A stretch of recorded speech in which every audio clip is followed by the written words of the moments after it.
Pozdravljeni v še enem izmed utrinkov. Tisti, ki redno spremljate, ste zdaj že vajeni, da sem in tja raztrosiva nekaj biserov sreče, mogoče kakšen nasvet, kakšno pomiritev, tolažbo ali pa zgolj veselo spoznanje. In s kom to počnem? Z mojo ljubo, dr. Rebeko Prislem, snovateljico Alefi sveta. V Alefi svetu se najde marsikaj. Katera stvar pa je danes tebi od Alefi sveta najljubša? Če danes povežem z najinim utrinkom, ki nosi naslov zaupanje, bi rekla, da predvsem neka osebnostna rast, pot k boljšemu počutju. Da si mogoče v nekem trenutku, da se odločimo in vsak pri sebi najde moč in naredi kak korak drugače. Predvsem iz vidika, če se ustavljate na vedno istih stvarih oziroma vas ustavljajo podobni dogodki, da se ustavite, pogledate, kaj lahko naredite drugače in greste korak drugače naprej. Seveda z zaupanjem do sebe, da zmorete in da na koncu boste prišli do boljšega počutja. Torej praviš, da tiste lekcije, ki jih moramo še usvojiti, vedno znova prihajajo na pot? Ja. No, zdaj pa ta večna zagonetka in kako najdemo zdaj moč, da jih obrnemo drugače, da reagiramo drugače, če pa smo že toliko časa reagirali na tak način, morda se celo ne zavedamo. Ja, naši možgani oziroma naše telo si veliko stvari shrani. Rečejo, da celo 90% vsega, kar doživimo, občutimo, gre v našo podzavest. Nekje najdemo zapise tudi 95%. Se pravi, če smo mi večinoma časa bili v otroštvu in zdaj, da smo veseli, nasmejani, super. Imamo mi tudi v podzavesti shranjene prijetne občutke. Če smo pa šli tudi čez kakšne tesnobe, bolečine, žalosti, je pa to nekje skrito v nas. Zdaj, mi to kot doživljamo kot otrok, čustva, da v določeni situaciji preživimo, ker dvoletni otrok ne more iti kar od doma, pa živeti za sebe, se določena čustva, stiske shranjujejo v nas. In včasih pridejo pa trenutki v bolj odrasli dobi, zrelejši dobi, kjer pa to pritrka na ven in je čas, da to razrešimo. Ker smo odgovorni in odrasli in funkcionalni ljudje in nas to zanima in verjamem, da tudi vi, ki ste bodisi po naključju, bodisi po nameri naleteli na ta utrinek, ste eni izmed tistih, ki z veseljem pokukamo, kaj se tukaj skriva. In če se midve ozreva proti utrinku in pokukava vanj, je današnji naslov zaupanje. Beseda, ki jo tako radi naslavljamo, sploh v sodobnem svetu, samo zaupajte mi, pa vas popeljem tja in tja, pa vendar je to zaupanje zelo težko. Bolj kot smo bili deležni mogoče kakšnih izneverjenih zaupanj, mogoče kakšnih slabših izkušenj ali pa dobrih, težja in bolj močna je ta odločitev, ali zaupati ali ne. Kako zaupati, v kolikšni meri zaupati? Se mi zdi, da otroci se tako radi vržejo in spustijo v življenje in preprosto zaupajo, da bo vse v redu.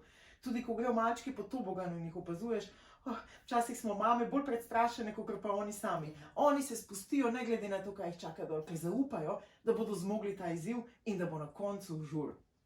Kaj se zgodi, da si nehamo zaupati, oziroma da nehamo zaupati življenju, da nas bo pripeljalo tja, kjer moramo biti?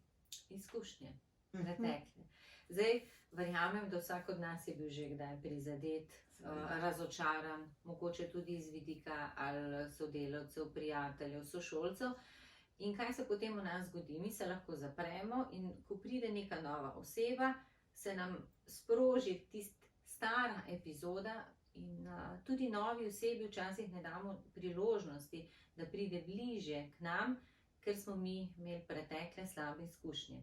Jaz sem šla čez to, da se mi je dogajalo, da potem sem res težje spustila osebo blizu, potem sem pa z tem preučevanjem sebe, zakaj pa jaz zdaj novim ljudem ne dovolim blizu, sem sklenila, da ne bom tega več počela, ampak da vsakemu dam priložnost. Tudi, če bom kdaj razočarana, bom šla čez to, bom preanalizirala, zakaj me je to prizadelo, mogoče bom dobila tudi odgovore, zakaj sem to rabila, sicer pa se mi zdi škoda, ker če bi se zaprla do vseh novih ljudi, ne bi pa prišli do mene toliko čarobnih oseb.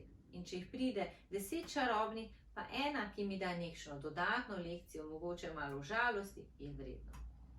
In tudi imamo še vedno umestne možnosti. Ni treba, da je zaupanje samo 100% ali pa 0, Tako. ampak se lahko počasi gradi kot odnos, kot naše življenje, ki ga tako rada poveš, da je hoja po stopnicah.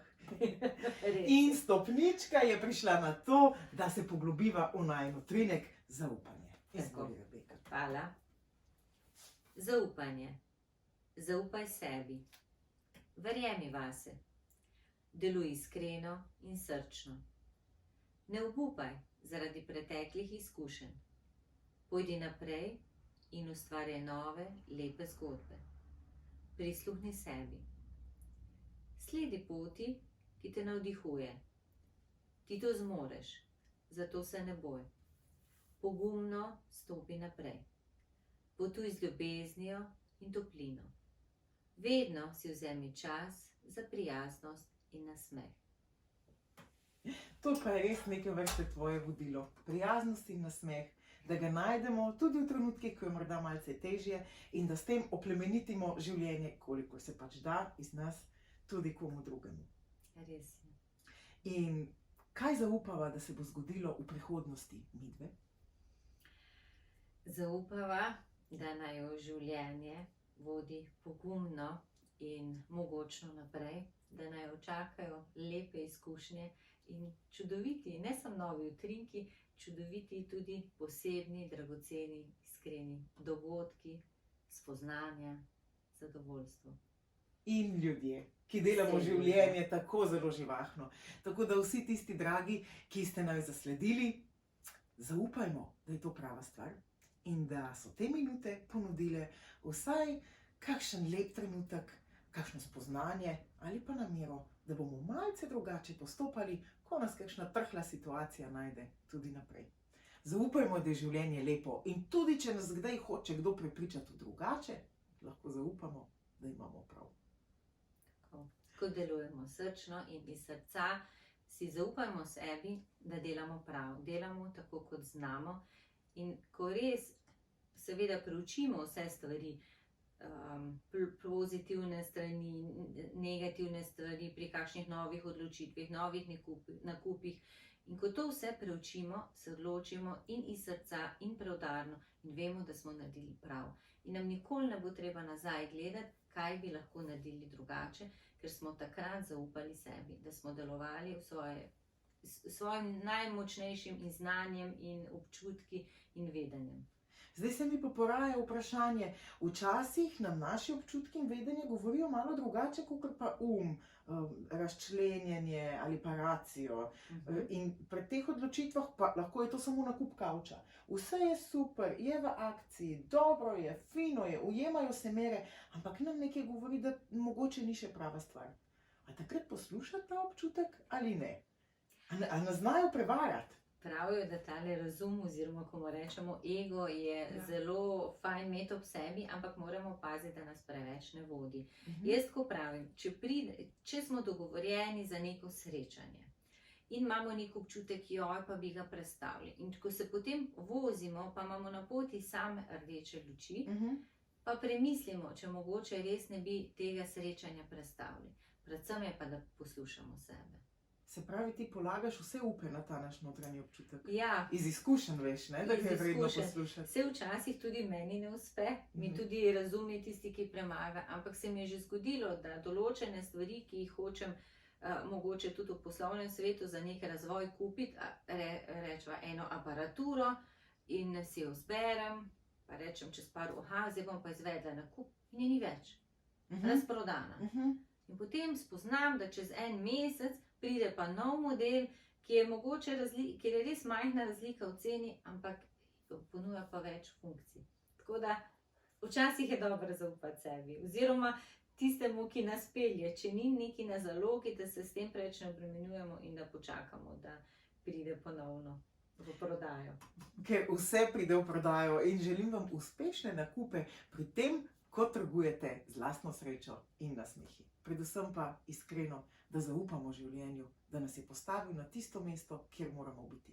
In da zaupamo sebi, da bomo zmogli čisto vse. Hvala ti za ta prijeten pogovor, Rebeka. In tebi, sebi in nam vsem želim vse najboljše.